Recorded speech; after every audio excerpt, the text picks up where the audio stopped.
Coke cans around in there, Anna. I'm so sorry, give it to me.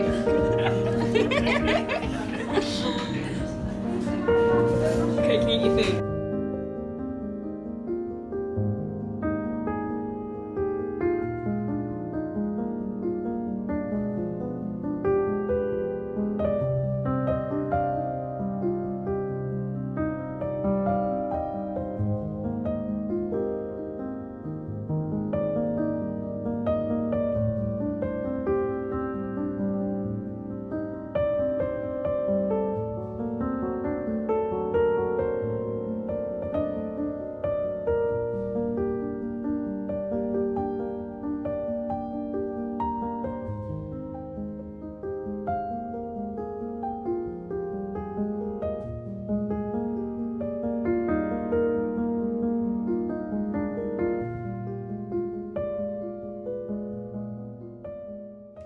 Hello, it's me, back in my chair, back from Oxford. And as you probably saw from the little clips I'm sure I've included at the beginning of this vlog, I think I've done that.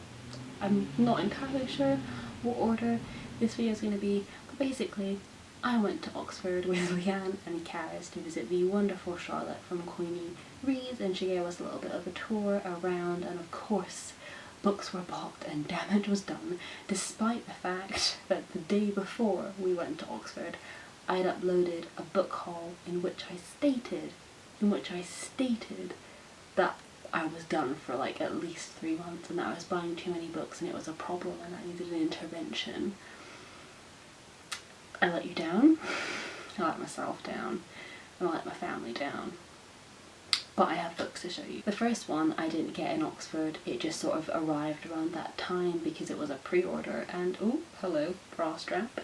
And that is Any Way the Wind Blows by Rainbow Rowell, which is the third in her Carry On series, which I loved as a teen. I didn't like the second one so much, and I want to finish up this trilogy because I want to. I've been thinking about these characters. This trilogy has been sort of in my life for several years and I wanted to finish it, and it's just a gorgeous object. Like, the sprayed edges, beautiful, stunning, bright, colourful, good for summer it looks like, and I'm just ready to sort of dive back into a magic school and like that world of escapism that Rainbow Rowell can craft very well. So I'm very excited to get to this one sometime soon. The next two books were not bought in Oxford, they were bought the day before we went to Oxford because I met up with Karis and Leanne a day previous where we went to the Waterstones in Piccadilly and we bought some books, and then me and Karis went to see Heather's. So this is from that trip, but also exciting. When me and Karis arrived in Waterstones a little bit earlier than Leanne, we unexpectedly got caught in a little reel or TikTok that the Waterstones account was doing, and we only found out about this by pure chance like days later when we were spotted in the video, and it was just quite funny. And yeah.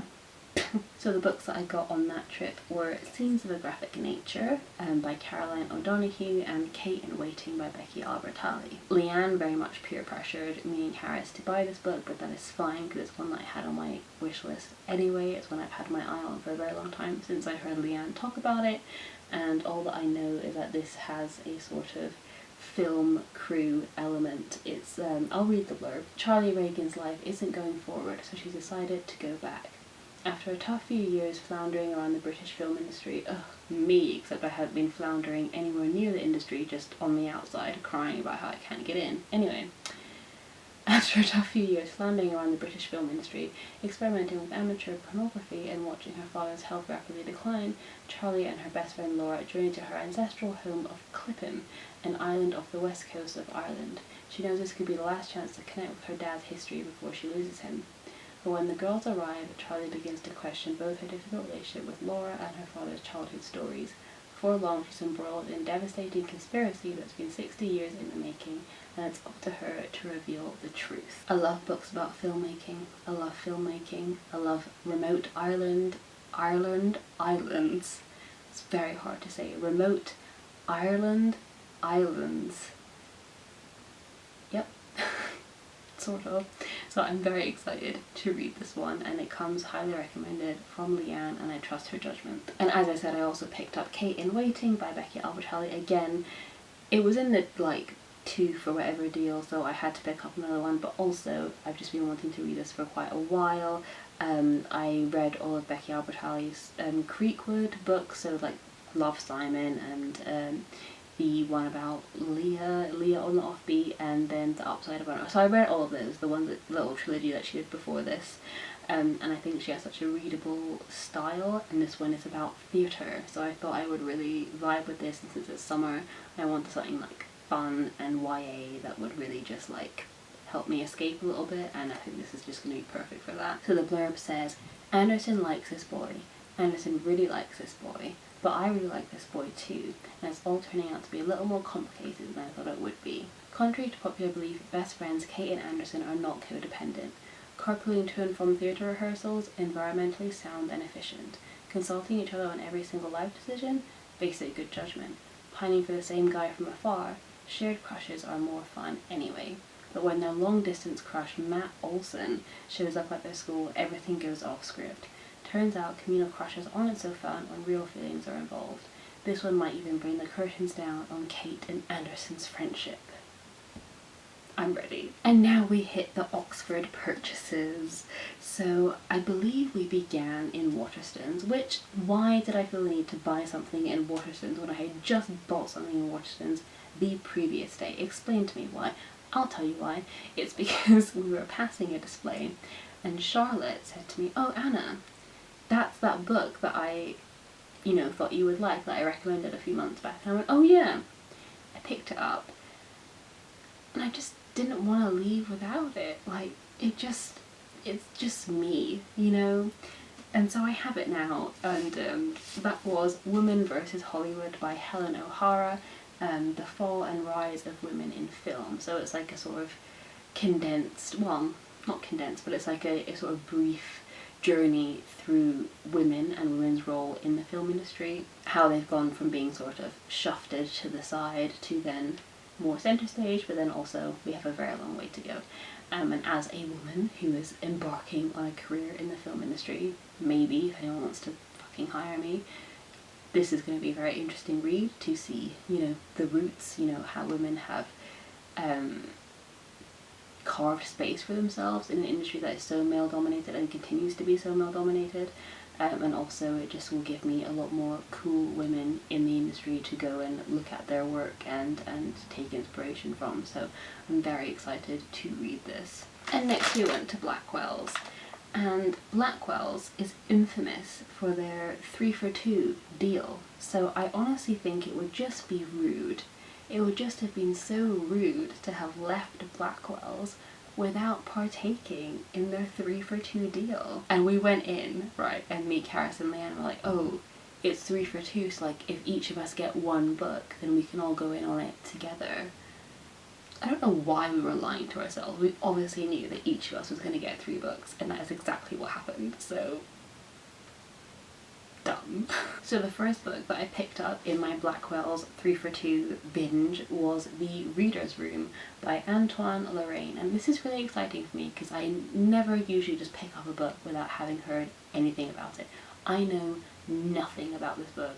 I have not seen a single review, not a single person on Booktube has mentioned it that I've seen a video of. Like, no one I know has read this, and that is honestly quite exhilarating to me. I don't know why, I'm very excited. Because since getting into Booktube, it's where I've been getting all my recommendations, and like every single book that I've read this year has sort of been for like a reading vlog or a book club or something that I've seen someone talk about and really wanted to read.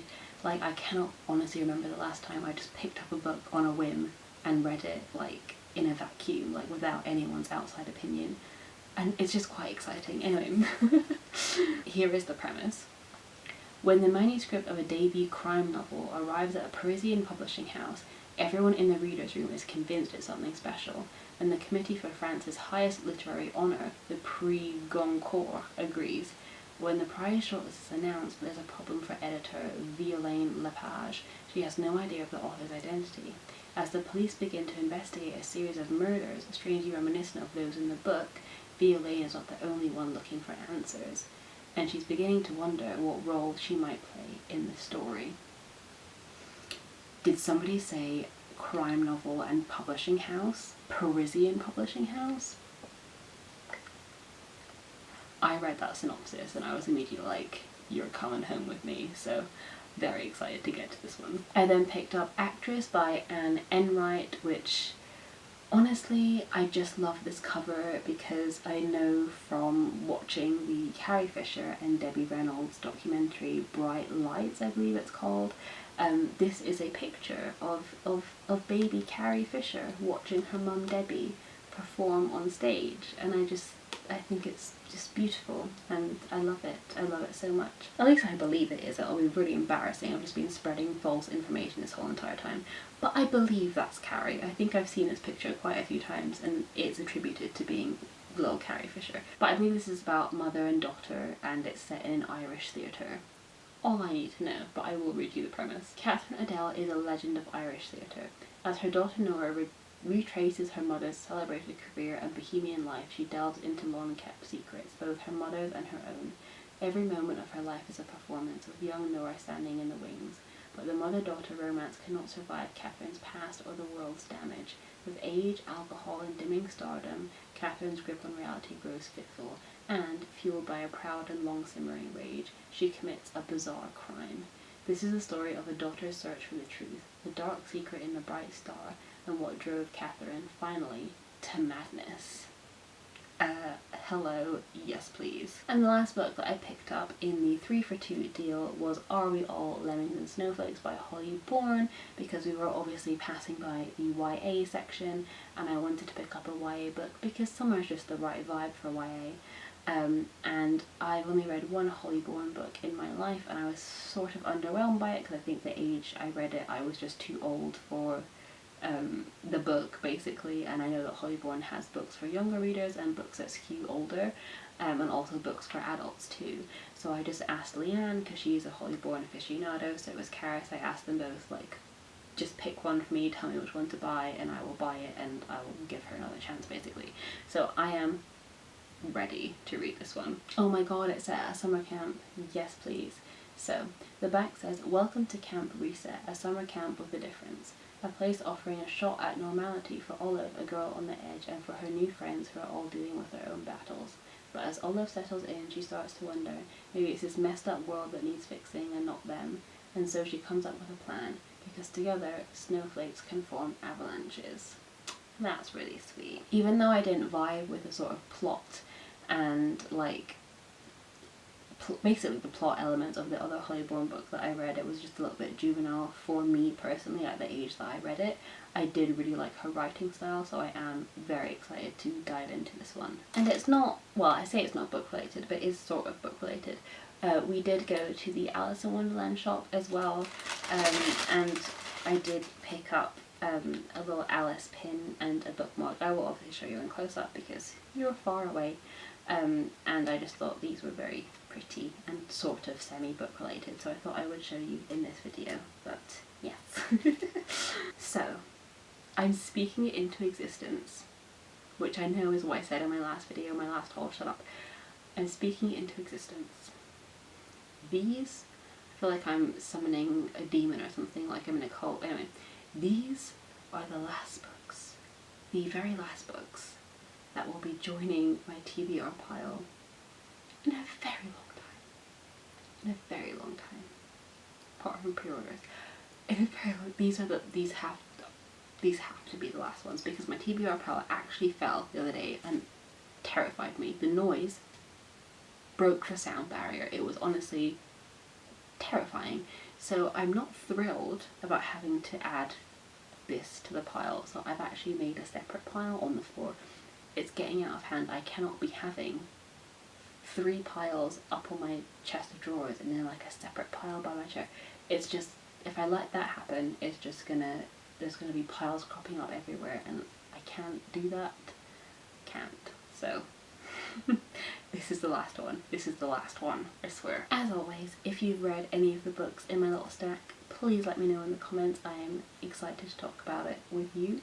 And that's it, I think, for the video.